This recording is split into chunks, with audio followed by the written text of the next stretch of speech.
Okay, I'm gonna share some more of my story, and I just want everyone to understand that I I know I have played a part in where I am now. I know that. I've been an enabler. I am maybe a little too trusting and forgiving at times. And I grew up in situations not too different from what I find myself in now. That's so frustrating for me. But if you haven't experienced a relationship with a narcissist, I don't know if you can really grasp just how manipulative and dangerous they are. So, in the beginning, Richard really did present a character that was pretty much the opposite of what I came to see and realize he really was. And one of the ways he did that was by lying. Again, I am not a mental health professional, and I feel uncomfortable sometimes, putting labels and diagnoses and things on what's been happening, but that's through the study, my own personal study and journey. And in the last video, I mentioned that for the last 6 weeks, I've been reading everything I can find and watching every video I can find. I've been doing that. So I've done that my whole life. I'm a learner. I want to know. I want to understand. And so even things that have been pleasant and enjoyable and exciting to me, I want to learn about them. I want to know. That to me just enhances the whole experience. So I haven't just been researching and watching videos and reading books and articles for the last 6 weeks. I've been doing that with Richard now since 2008. Okay? Because I think I mentioned that I confronted him in 2009 about his passive aggression. I mean, it's like off the chain, is that what they say? Like off the chain passive aggression. And if you look up passive aggression and look for the ways it manifests, he does it all. He's got his favorites. He's got his ones that he seems to do even better than others. But like number one descriptor, in my opinion, and based on what I read and see and hear, the number one element to a narcissist is lying. I think a lot of you are probably familiar with the term pathological liar. So Richard is a pathological liar. He will lie about even simple, benign things. Like things that it's not that they would cause a problem in the relationship. It's not that it would hurt my feelings or make me upset, or it's not that. He will lie just for the sake of lying. Like I can see something happen and he'll lie about it later. And this happens every day. You always hear don't say always or never. It is always with Richard. It is always with Richard. And it started from our very first date. I mean, I'm sure there were lies before that, just as we were making conversation. Again, we worked together before we ever went out. And I have no reason to believe that there weren't lies being told even before that first date. But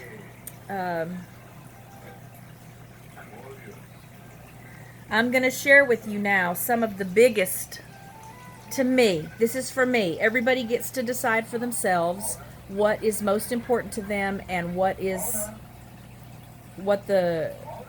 extent of the damage might be when someone lies to them.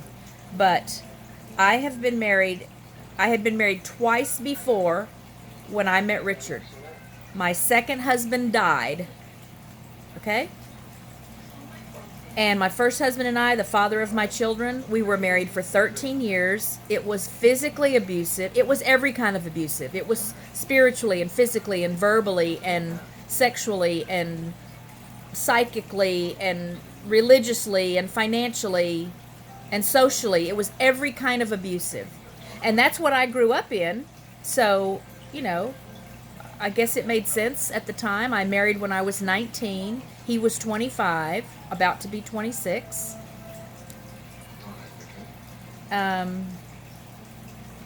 We had children very early. Those children were, at the time, like my animals are to me now. They gave me a sense of purpose. They brought me joy. They made me feel worthy and valuable. Maybe that's a really unhealthy way to see your children. But I had a purpose, and I always wanted to be a mom.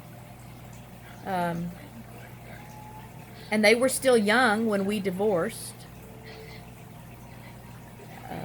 And he already had someone on the side anyway, so it wasn't very long before he was married again.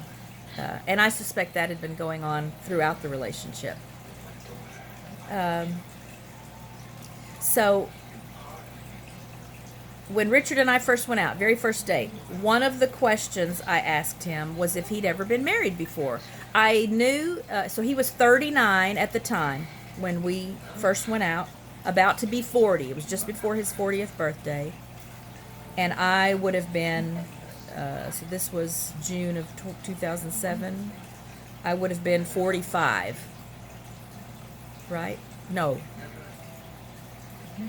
44, and I was going to turn 45 in September that year. I am older than him. And I asked him if he'd ever been married before, and he said yes, once. So, I mean, again, no points off for that. I'd been married before. I wasn't asking because it was going to be a criticism. I know Richard interprets everything as a criticism. So I can't ask a simple question without it turning into something unpleasant. And I know now that it's because everything is like a personal attack to him, because he is so desperate to maintain an image of being the best and superior and over everyone and smarter than everyone and in control and powerful, that even a simple question to start a conversation or get information is met with something other than what I wanted out of it. And I'm not exaggerating. I'm sure there will be exaggerations, but I feel so pressed by time. So much time has gone by and so much has happened, and yet Richard has no concept of time. He has absolutely no concept of time, and he has absolutely no appreciation for what happens when you repeatedly lie to someone about big things and small things for a decade and a half. That he doesn't even have the ability to extrapolate that or to understand that there's like a weight to that, because he doesn't have that weight. I don't do that to him, for one thing, but he also can deny anything that's uncomfortable or that touches too close to the truth or that possibly might uncover something from his childhood or whatever. And I don't know, maybe I'm getting too deep into this, and this is just part of my head being really full with all that I've learned, all that I understand, all that I have seen and experienced for myself, that makes absolute total sense now that I know what it is. But let's get back to the lying. So lying is an everyday thing, multiple times a day. Multiple times a day.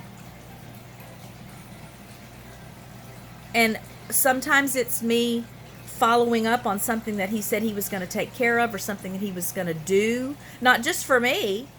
You know, did he, did you get a chance to put gas in the car? Because maybe he said he was going to put gas in the car. And he'll say he did, but then like the next day he's got to leave for work early because he's got to stop and put gas in the car. And again, I'm going to go on another tangent here. It's as if he hasn't figured out yet that lies can be uncovered, okay?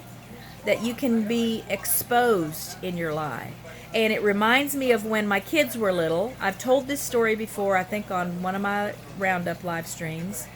And I remember one time the girls were playing in their bedroom. They were supposed to be playing in their bedroom. And they were being good and quiet. And I started smelling nail polish. So I called out to them and said, "You girls better not be in my nail polish." And I could hear them saying, how did she know we were in the nail polish? And it was so funny to me. It's if, again, so they didn't connect those dots. They didn't understand that nail polish has a very strong and distinct smell. And unless you got an impairment of some kind and you can't smell it, you smell it, right? So, of course, when they were little, I never told them things like that. I told them when they got older, when we've shared that story, and I've told them about that story. And they're parents now. I mean, so now they get it. But they didn't, it's like it didn't occur to them because they were just children, right? It doesn't occur to you. This is part of growing up. You're supposed to eventually cross over into some place where you're enough aware of your surroundings and reality that you put two and two together. So they didn't understand that I knew they were in the nail polish because I could smell it. And then another time when the boys were supposed to be playing in their room and they were jumping on the bed. So from another room, I can hear them jumping on the bed. You can hear someone jumping on a bed unless you're not in the same house where they're jumping on the bed. And I called out to them, "You boys better stop jumping on that bed." And I hear them like, loudly whispering, "How did she know we were jumping on the bed? How did she know?" So it's like it didn't even connect for them that jumping on the bed makes a sound that can be heard by others besides yourself. Okay, that's Richard, y'all. Richard has not figured out that there's evidence. There is evidence of the truth, of evidence of lies. So I won't even say that he's a good liar, but he just does it so much without even thinking. It's like his knee-jerk reaction if I ask a question 99 times out of 100 is to lie, even when it's super simple. Even when it's super simple, y'all. I don't get that. I have felt sometimes honest to a fault because people can be critical when you share openly and you don't worry what someone's going to think. Or, I mean, obviously, I guess it was lying that I hid a lot of this from the world. And I'll own that. Okay, I'll own that. But I'm coming clean now because I have to do that for myself. I can't hold any more in. There's no room left in me to hold any more. Anyway, so back to the lies. So he lied and told me that he had only been married once. That was not true. And that's like at the top of the list of biggest lies he's told me. So keeping in mind that every day, on a daily basis, I might ask something, again, as simple as a question about putting gas in the car, and he lies about it. And then doesn't realize that later when he tells me, "Yeah, I got to leave early for work in the morning because I got to stop and get gas." And sometimes I'll confront him right then and there. And I'll tell him, or I'll say, "You told me you got gas when I asked you this morning if you remembered to put gas in the car, or last night, or whatever day it might have been." And he said, "No, I told you that I was going to get gas. That I was going to get gas." So there's a lot of gaslighting. So to me, gaslighting and lying, they're not any different. Breaking promises and lying, they're not any different, because Richard's got an equally long list of promises broken as he has of just outright lies, or lies by omission, because telling me that he'd only been married once when he's really been married twice. He had been married twice before he met me. That's a lie by omission. I'll get to how I learned about that lie in a little bit. And then another lie he told me. So Gerald went into the Marine Corps. He started in boot camp in 2006, just before Richard and I met at work. And so as we're discussing things, and Richard has graduated boot camp, and he's a real Marine, and Richard was in the Marine Corps, so when I learned that was kind of a bond I felt like we had. And Richard told me that he had been deployed to Kuwait during Desert Storm or Desert Shield, whatever was happening at the time, which I learned was a lie.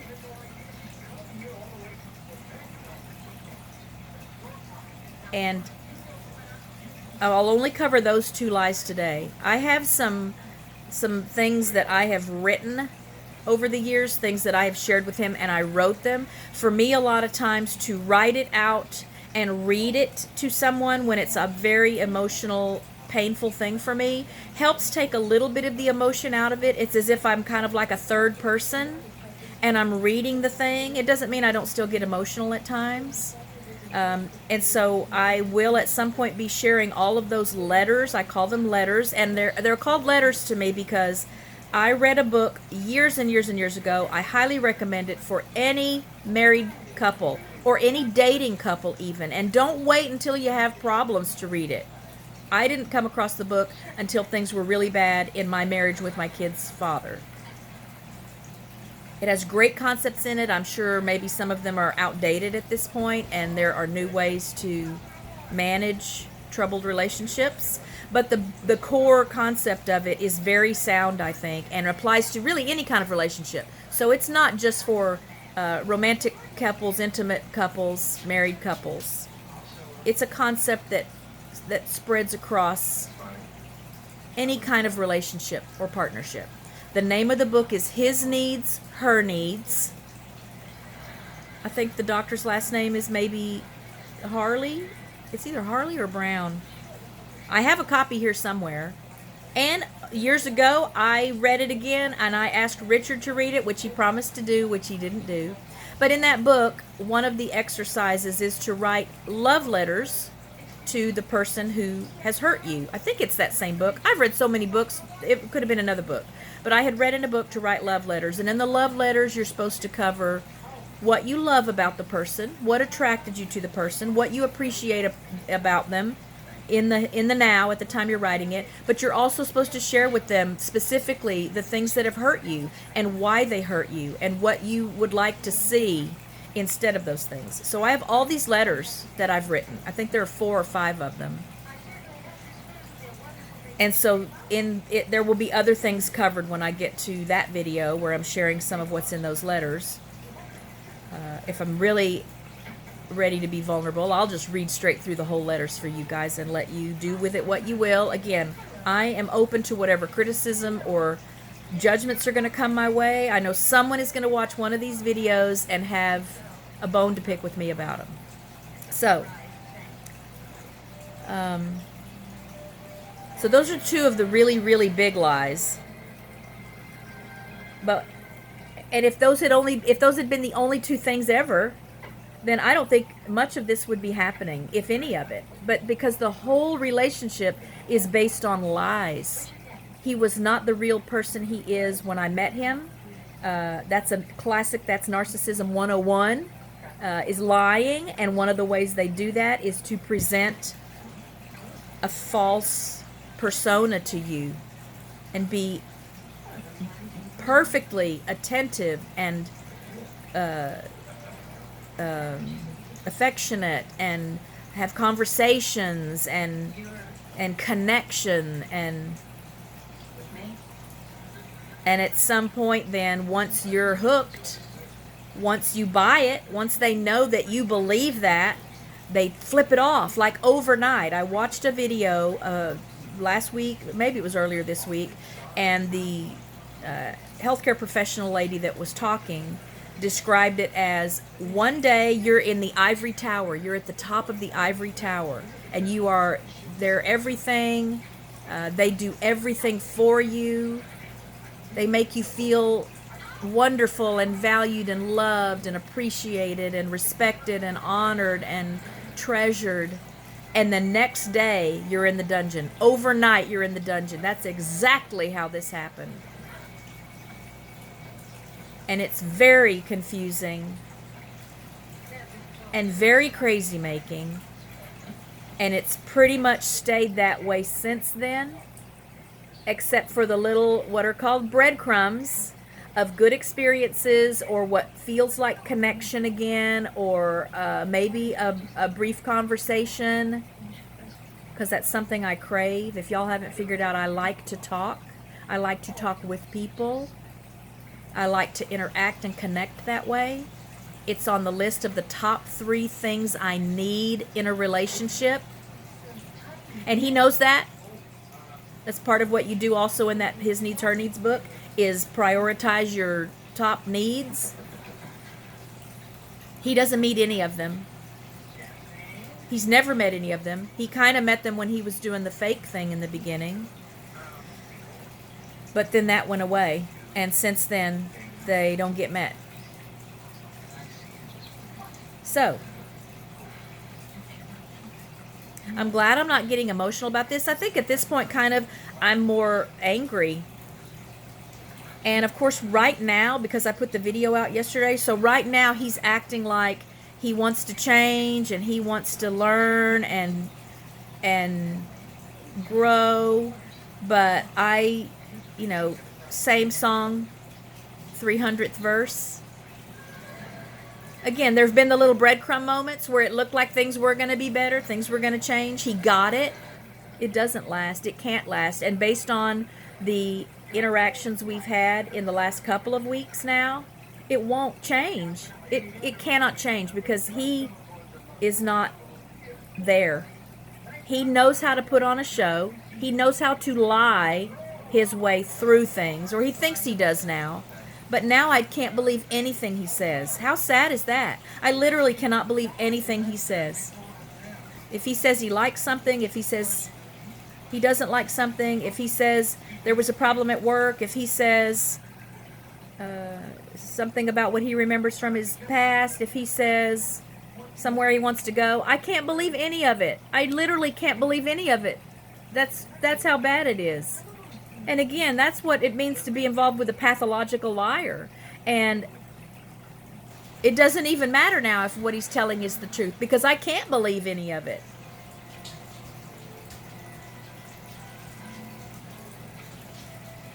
So again, right now I'm in this very awkward place where he's putting on a show, and my nature is to feel, I don't want to say obligated, but I feel like we are called to be forgiving and understanding and give second chances. But I'm here to tell you that when you do the math, since that first date, Richard's had almost 6,000 chances if you just look at how many days have gone by since our first date. That's how I see it. Almost 6,000 second chances to be different. And that's why it doesn't work. Because for narcissists, it's not about what they say. Obviously, it's not about what they say, because they're all liars, and you can't believe them. And they prove to you that you can't believe them because they don't follow through with what they say they're going to do. You learn after the fact that what they say is a lie. And nothing is long term. So maybe it will be better and they will act different for a week, maybe even a month at a time. And then it goes right back where it was. And Richard has very dramatic shifts. Very, almost bipolar. I'm not saying he's bipolar, but that's my understanding of bipolar. High highs, low lows, not a whole lot of in the middle. And I have every reason to suspect now that when he's nice to me, or I feel like he's being genuine, or we're connecting, it's only because he knows he's going to get something out of me for it. But I will share with you now that he had a medical incident in 2009. We had been broken up, but we got back together because he had a medical incident and needed some help. And so I was helping to care for him. His mother also showed up to care for him. That's a whole nother video that we'll talk about, y'all. That is every kind of way of unhealthy. And he and his ex-wife shared custody of their dog. Like the most terrible thing I think that could happen for a dog. Same as with a kid, with a human child. the 1 week with this parent, a next week with this parent, or 2 weeks at a time, or however it goes, where there's different rules and different schedules and routines. But he and his ex-wife shared custody of their dog, so he saw her, once a week or however often they were trading off the dog. I mean, he has always stayed connected to all of his exes. I'll tell you that right now. One of them to the point of intimate relations for like 5 years after they divorced. That first wife that I didn't know about at first. And so his ex-wife, I had to then be the one to hand the dog off to her because Richard was in the hospital and then he was going to be recovering at home, but it was supposed to have been his time to have the dog. I loved that dog, so nothing against the dog. But he did have some behavior issues that even at the time I felt like were related to the back and forth, extended periods of time at one place and then at another place again, where everything is different and the schedule is different and the rules are different. So that was my first time to meet her. She's a lovely person.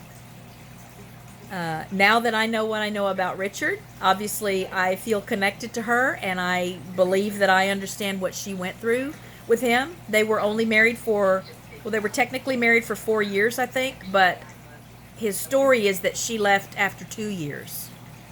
And that's quite likely true. I mean, I didn't ask her that, I don't think. But, again, things were already bad, so we'd been broken up, but I was back to help him. I felt obligated to help him because he had this serious medical thing going on. And so I said to her, it might be nice if we visited together sometime. And she said, yeah, I'd like to do that. And I learned later then when we got together, we met at a Starbucks and learned that she was like worried for me. She had been wishing there was a way she could share some things with me, but she knew that might be considered kind of inappropriate or that I might think that was weird. So we met at Starbucks, and among the first things she said, so we learned a little bit about each other, where we grew up, stuff like that. And then she asked me, she said, you do know that he was married before he and I were married, don't you? And I said, no.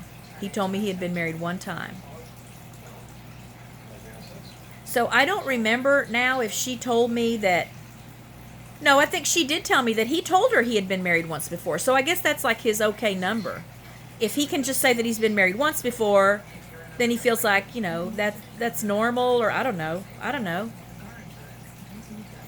So that's when I learned about that. And then I think I got around somehow to asking about the Marine Corps and sharing with her, that Gerald was in the Marine Corps and was waiting to be deployed to Afghanistan. That's where his unit was going to be going. And I think I mentioned that, it was like a connection I had with Richard because he had been in combat and I knew Gerald was going to be in combat. And she said, he was never deployed. He never left U.S. soil for any kind of deployment. Even in the U.S., he was never deployed anywhere for any kind of, I don't know what it's called, exercise.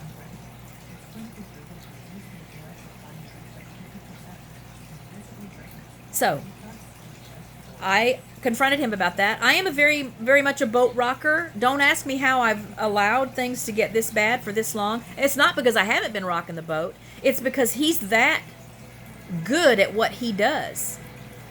And talking in circles and making it my fault.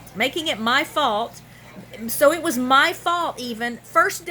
Our first date, it was my fault in his opinion that he lied to me about how many times he'd been married. Because he knew that would, make me feel bad or whatever words he's used on it. It was my fault. And it was my fault that he lied about being deployed to Kuwait because Gerald was in the Marine Corps and he knew that was like a bond that we would have if I knew that he had been to Kuwait. That's how he thinks, y'all. So everything throughout all of this, everything in his eyes has been my fault. It's my fault he lies to me. It's my fault we don't have conversations. It's my fault we never traveled like I wanted to. It's my fault. Everything is my fault.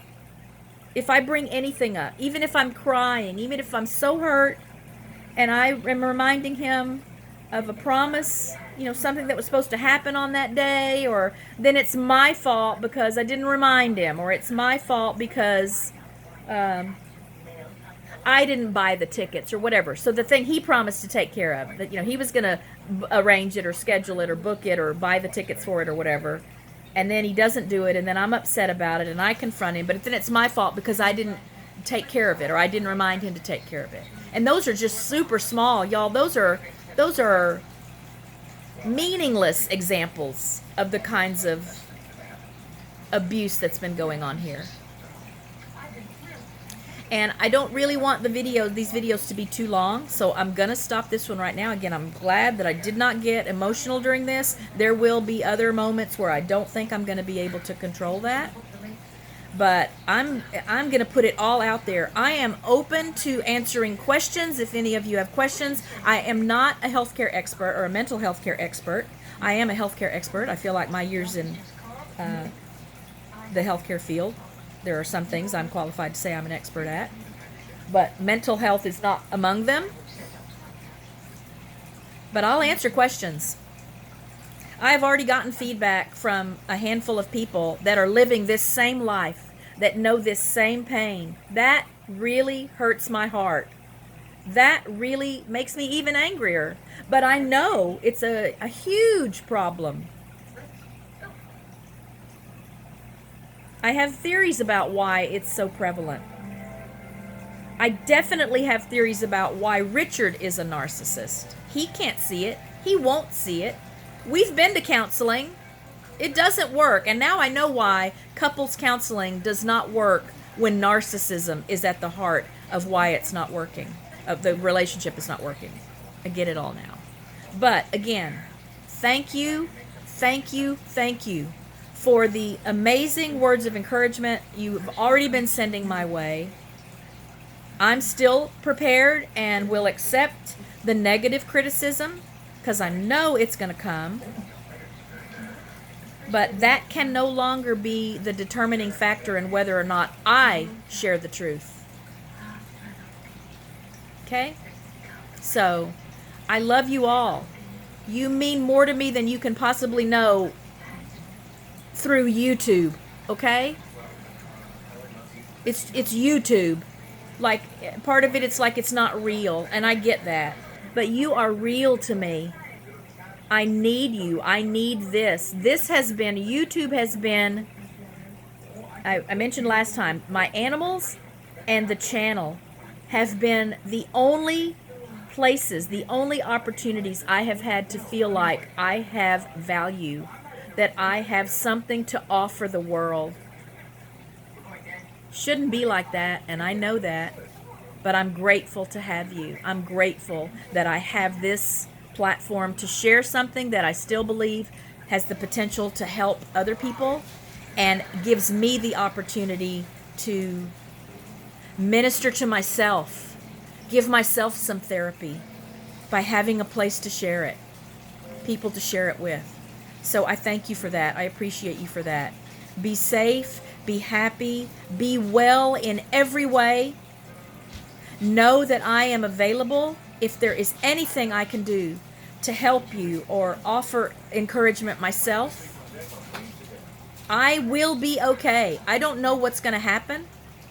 I will be okay. I will do what needs to be done to be okay. And I'll be back in the next video.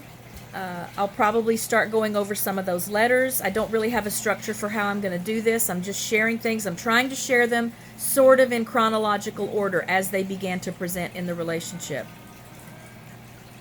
With the hope being that as you watch the videos, then you'll get the map in your head. You'll see the weight of things over the years to maybe understand why it really is at a point now where this feels like my only option is to get it out, put it out there. No more allowing him to hide behind the fake things that you see if you meet him or see him in a video.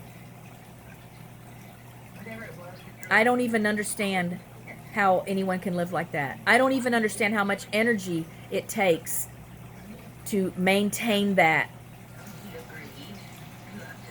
But it explains a lot. So, I'm going to try to end the video again. Thank you for watching. Have a wonderful weekend. Happy Mother's Day to all the mothers out there.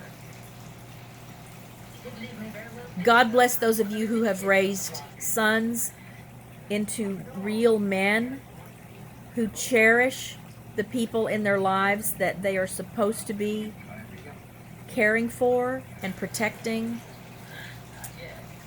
and nurturing and encouraging. Because obviously there's a whole generation of moms, I'm sure it's happening today, that don't know how to do that.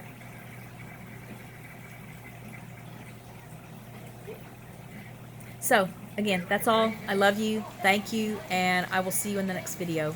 Bye, friends.